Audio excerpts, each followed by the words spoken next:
G'day, Ari. Thanks very Okay. much for allowing us to come and film your beautiful garden for our virtual show. It's a pleasure. What is your inspiration and motivation for your gardening? Lots of things. Showing, of course.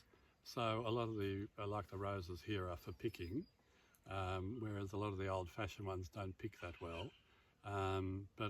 We used to have a heritage roses group here, and years ago, and swapped cuttings and bits and bobs, and they're lovely, the old-fashioned roses. But for showing, you really need the more modern roses, which have been bred to hold and pick, and hold better. Yeah.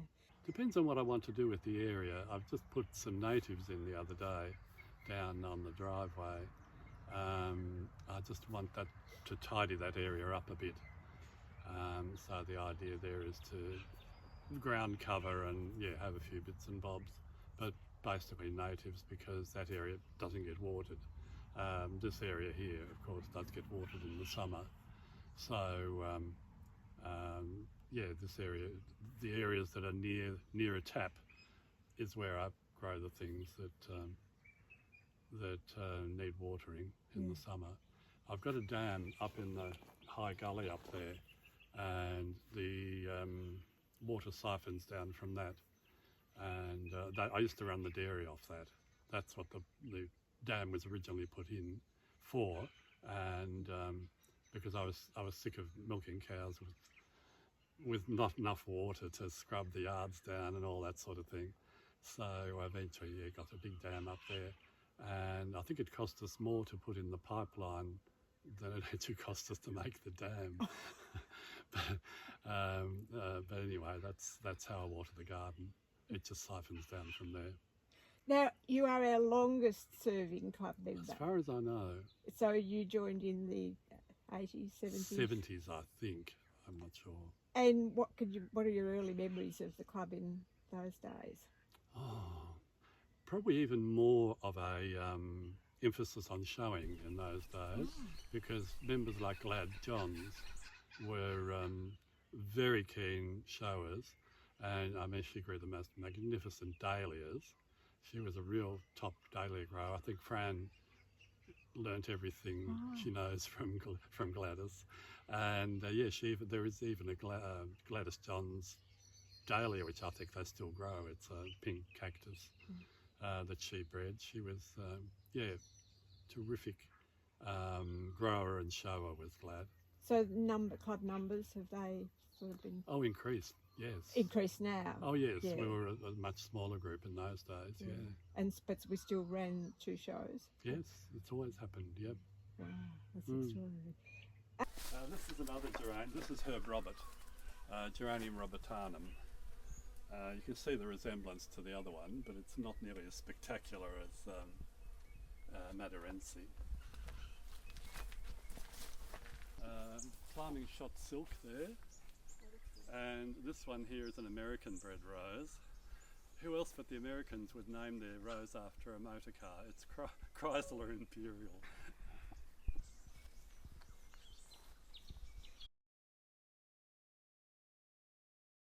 Right. Well, we bought this house as a weekender about 25 years ago, and we were the first people to own it as a weekender. The previous 2 families were their primary renters. And so from the point of view of the garden, the great benefit we got was from the first owners, where they did all the terracing, all the dry stone walls and so forth. So that was all here. So that meant that although the garden had become overgrown with the following owners, the bones were definitely here. It was surrounded by pines and cypress. We've still got some of those, but we got rid of a lot of them. And the development of the garden has been a bit haphazard, because it was a weekender up until about 3 years ago, and some of those years we hardly got here at all because we were busy travelling with our work.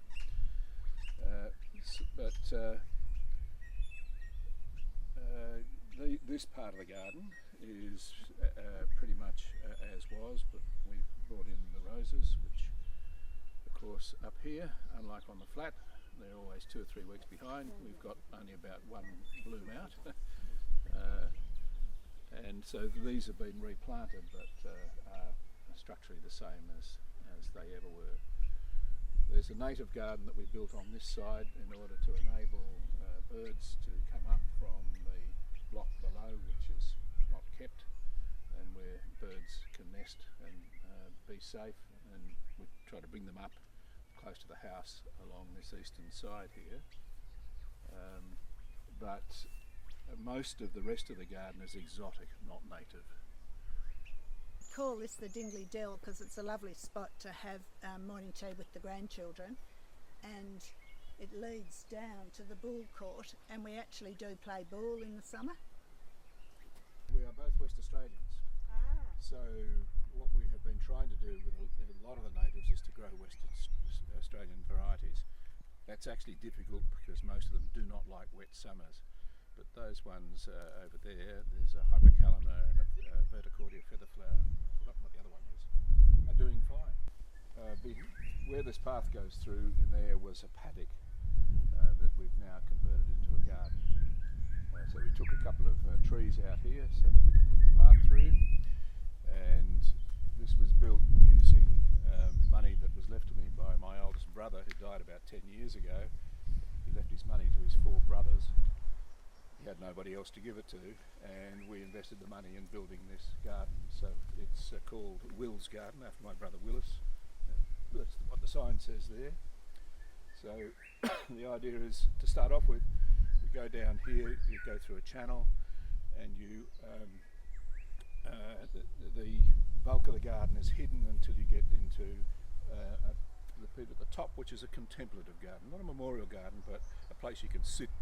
And it's just all green, some white flowers, some yellow flowers, but basically all kinds of green. So if you just walk down there, you'll sort of get the feel of how that's supposed to work. A television program made by Monty Don, the English garden presenter, and it's based on the ideas of a garden called Rousham, which was built by William Kent back in the 1600s, I think it was. And it's basically all green, so what Monty Don describes as a symphony of green. What we've got is a lot of different greens here. When we finally did get to Rousham, inspired by the show, we found that in fact Rousham doesn't have the same variety. Almost all of the undertree plantings are one species of viburnum. But what we've got here is patches, blocks of low and taller ground covers. So we've got a berberis, and these are alcubas, green ones, the Viburnum davidii, this is Fulpacasandra. We've got about 100 white azaleas in there, and then various shrubs.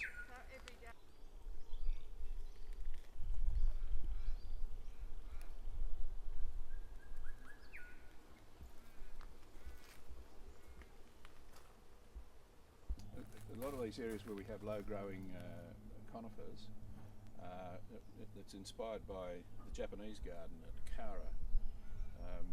At some stage, I think it was in the 60s or 70s, the Kara people decided to commission a Japanese garden in memory of the outbreak from the prisoner of war camp, where a lot of Japanese escaped and were killed. And they got a famous Japanese gardener to come in and do it. So you've got the rocks, you've got the prostrate conifers, and we don't have maples here, but we've got maples. So the idea of having these prostrate conifers drop down into the garden, these have got a little way to go yet, drop down into the rock bed rather, is inspired by that Kara garden.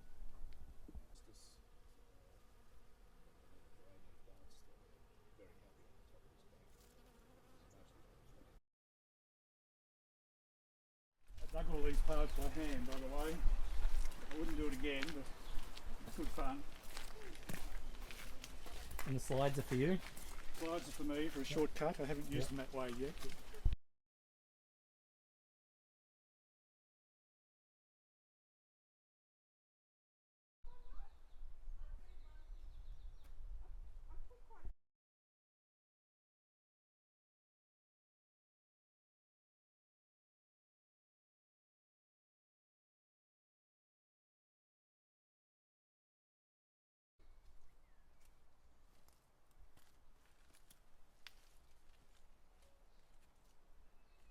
eyes just go up in the air.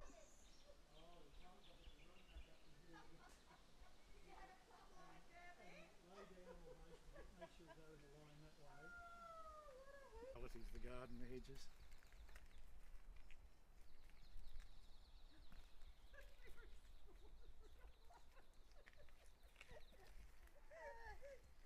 The family just have given up. That path through there actually goes into next door. That's original owner down there. I was given the Woolamai pine by one of the neighbours who was shifting out, and he didn't want to sell that with his property. So he gave it to us, and he's got permanent visiting rights, which he has done a couple of times. Oh, that's gorgeous. And I was given by a client in Melbourne as well, and it was in a suburban garden which looked totally out of place. You bring it to a country garden and it just fits in somehow. Beautiful. So this was just a hillside. You planted all of this. Everything. Yeah. It was covered in ragwort and blackberries.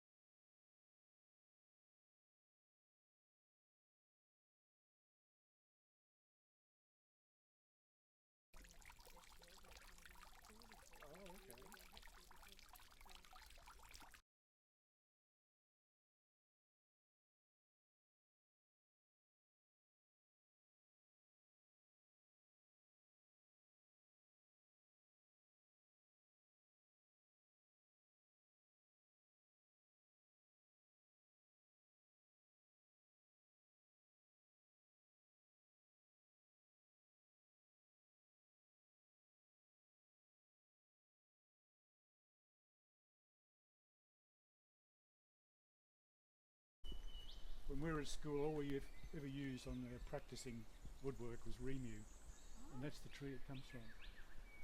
Who'd think of cutting a tree down like that? It's almost a crime, isn't it? And they nearly wiped them out in New Zealand, but they've stopped it now. And that's So the it's sort a of native native of of New Zealand. And it's actually related to the Huon pine. They used to be both called Dacrydiums, but Marita from New Zealand, and a lot of people use it for floral decorations because the leaves just last for a couple of months in a vase. It's one that loves the conditions.